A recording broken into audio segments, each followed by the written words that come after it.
Hello friends, आज के इस नए वीडियो में आपको बहुत बहुत स्वागत है। दोस्तों, आज हम लोग हिंदी का मॉडल सेट लेकर चलेंगे जो 2023 में पूछने वाले हैं 1 फरवरी को।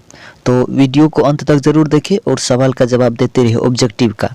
तो दोस्तों, आपका पहला सवाल रहा कि 1 नंबर का जड़ शब्द का विलोम होगा, तो इसमें टिक मारा गया है। तो चलिए, 1 का यह ग नंबर होगा।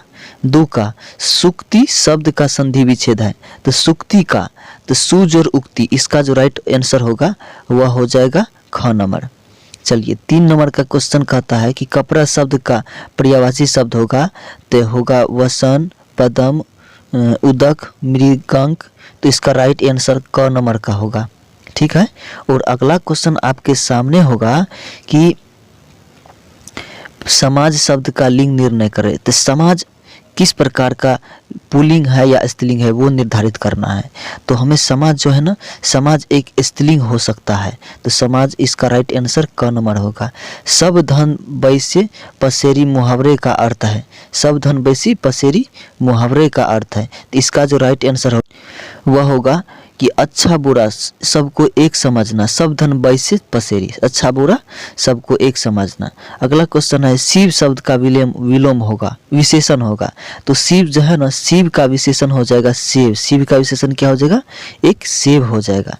चलिए, आपके सामने अगला क्वेश्चन रहेगा कि शिवाजी के पुत्र का नाम क्या था। शिवाजी के पुत्र का नाम क्या था? तो इसका जो राइट आंसर होगा वह होगा साहू जी। साहू जी, इसका साहू जी था। दोस्तों, आपको हमारी वीडियो अच्छा लगे तो इसके लिए एक लाइक ज़रूर करना और नीचे चैनल को सब्सक्राइब करना, और ये वीडियो उस दोस्तों के पास ज़रूर शेयर करना जो इंटर एग्ज़ाम 2023 में देने वाले हैं। दोस्तों, अगला क्वेश्चन है आपका जयशंकर प्रसाद की नाटकीय कृति है, तो इसका जो राइट आंसर होगा वह आषाढ़ का एक दिन। क्या? ख नंबर ऑप्शन, आषाढ़ का एक दिन, इसका राइट आंसर हो जाएगा। चलिए, अगला क्वेश्चन आपके सामने होगा कि अगला क्वेश्चन है कि सुकून की तलाश किसकी रचना है। सुकून की तलाश किसकी रचना है? इसका जो राइट आंसर होगा वह होगा शमशेर बहादुर सिंह की। ख नंबर ऑप्शन, ख नंबर शमशेर बहादुर सिंह की। क्वेश्चन नंबर 10 कह रहा है कि हार जीत शीर्षक कविता में मशक वाला क्या कह रहा है। हार जीत शीर्षक जो एक कविता है, इसमें मशक वाला क्या कर रहा है? सड़क सींच रहा है, गीत गा रहा है, रोशनी कर रहा है, पानी भर रहा है। तो इसका जो राइट आंसर होगा वह होगा सड़क सींच रहा है। हार जीत की कहानी में इसका ऑप्शन क नंबर का होगा। चलिए, 11 में सुभद्रा कुमारी चौहान के पिता का नाम क्या था? तो सुभद्रा कुमारी के चौहान के पिता का नाम था ठाकुर रामनाथ सिंह। ठाकुर रामनाथ सिंह। भूषण की कविता है, 12 का क्वेश्चन भूषण की कविता है, इसका जो राइट आंसर होगा वह होगा कवित। भूषण की कविता किसी कवि है? एक कवित की कविता है। चलिए, 13 में कमल शब्द का पर्यायवाची शब्द है, तो कमल शब्द का जो पर्यायवाची शब्द होगा वह होगा राइट आंसर क का, माने सरोज। सरोज एक पर्यायवाची शब्द हो जाएगा कमल का। चलिए, अगला क्वेश्चन आपके सामने होगा कि भगत सिंह के पिता और चाचा किसके सहयोगी थे। तो इसका जो राइट आंसर हो जाएगा वह होगा सुखदेव सिंह के। किसके? सुखदेव के। इसका राइट आंसर याद करते जाइए दोस्तों, ऐसा ही क्वेश्चन आपको एग्जाम में आएगा। चलिए, अगला क्वेश्चन है आपका कि कायर शब्द का विलोम होगा। तो कायर, जैसे कायर मतलब डर, जो कोई डरता है उसको डर, उसी को कायर कहते हैं। उसका राइट आंसर क्या हो सकता है?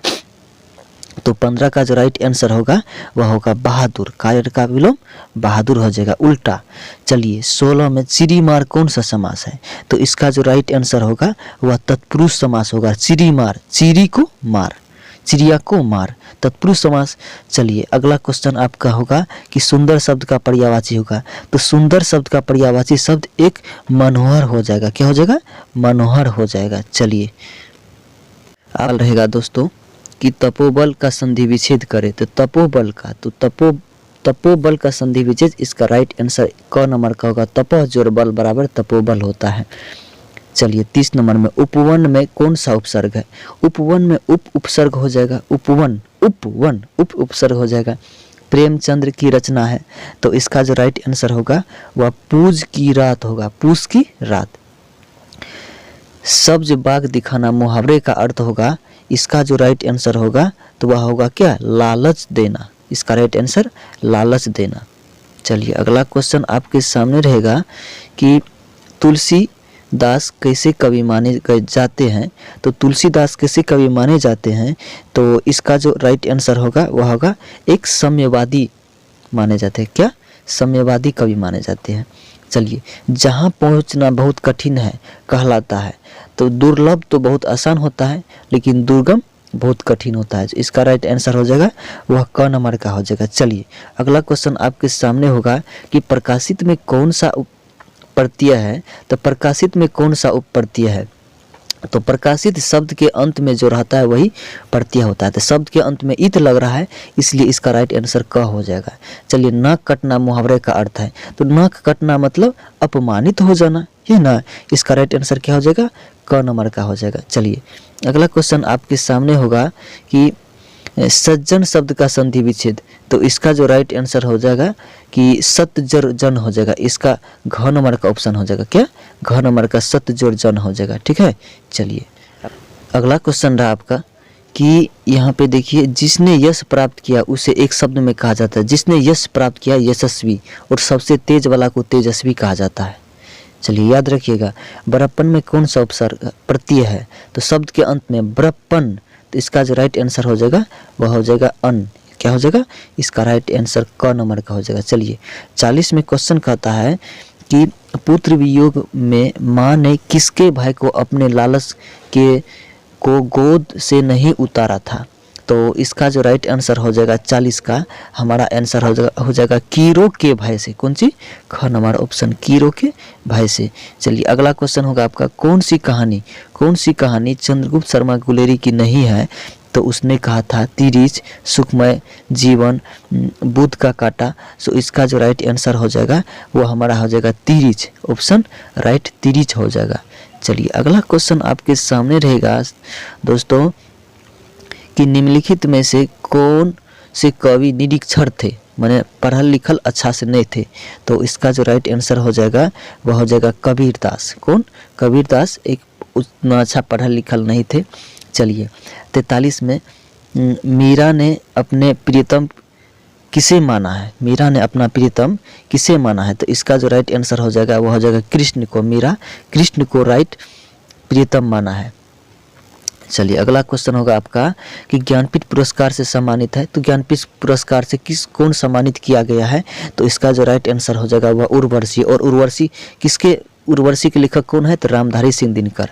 याद रखिएगा, कुरुक्षेत्र भी उसी का है, रेणुका भी रामधारी सिंह दिनकर का ही है। चलिए अगला क्वेश्चन आपका होगा कि बातचीत शीर्षक में निबंध के निबंधकार है। तो इसका जो राइट आंसर हो जाएगा वह बालकृष्ण भट्ट हो जाएगा, बालकृष्ण भट्ट। चलिए अगला क्वेश्चन यहाँ पे देखिए, तुलसी के दीक्षा गुरु थे। तो तुलसी के दीक्षा गुरु कौन थे। तो इसका जो राइट आंसर हो जाएगा वह होगा नरह सिंह दास। उसका राइट आंसर नरहरिदास। इसका राइट आंसर ख होगा। चलिए फौजी वहाँ लड़ने के लिए हैं, वे भाग नहीं सकते, जो फौज छोड़कर भागता है उसे गोली मार दी जाती है। उपर्युक्त उदाहरण किस पाठ से लिया गया है। तो इसमें जो है ना 47 का राइट आंसर क्या हो जाएगा? उसने कहा था कहानी से लिया गया है यह उदाहरण। ठीक। चलिए अगला क्वेश्चन होगा आपका कि मलयज की रचना नहीं है। तो मलयज की रचना नहीं है, इसका जो राइट आंसर होगा वह होगा, देखिए, न आने वाला कल, सदियों का संताप, ये सब भी नहीं होगा। बकलम खुद, ये भी नहीं होगा। और घ नंबर का नहीं है, इसमें नहीं दिया है। तो मलयज की रचना नहीं है, इसमें कोई दिया ही नहीं, इसलिए इसका राइट आंसर घ हो जाएगा। दोस्तों ऐसा क्वेश्चन पूछा जाता है दोस्तों। और देखिए, हार जीत कविता किस कविता संग्रह से ली गई है।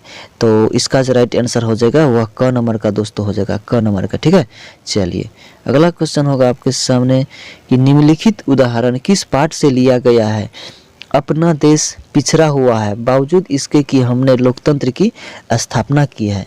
तो यह प्रश्न जयप्रकाश नारायण ने संपूर्ण क्रांति कहानी में लिए हैं।